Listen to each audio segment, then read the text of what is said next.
Well, concretely for electricity, what we find is that there's an emergency mindset that has been used to address the electricity problem. It's sort of, how do we get out of this emergency? And in the process of thinking about it as an emergency problem, you're not generating the long-term solutions that the country needs. So the first thing is that you have to think of it as going to a new model, a new equilibrium, a new way of doing business.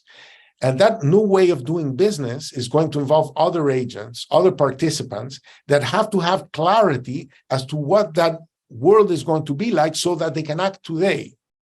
Now, today, to this day, and I'm taping this on August 3rd, 2023, to this day, there is still no passage of the legal reforms needed to create an electricity market.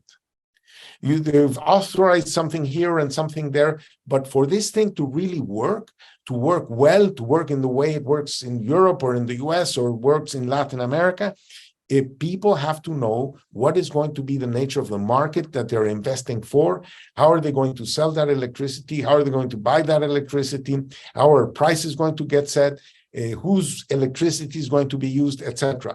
Those are a certain set of rules.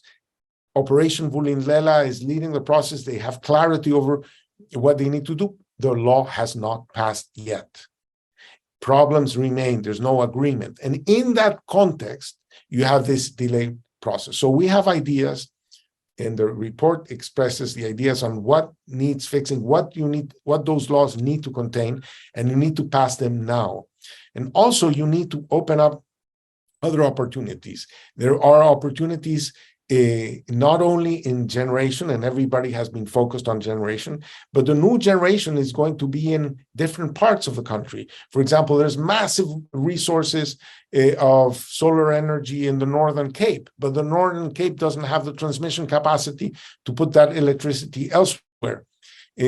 But there are no current plans to develop that transmission capacity, and that transmission capacity could easily be funded by the market if a framework was created for it, and we are suggesting means to create it within the current regime, but it's not being done. So the report has a long list of recommendations on how to get out of this emergency crisis in a long-term sustainable way by creating the kinds of markets that have turned the electricity situation around in other countries in the world.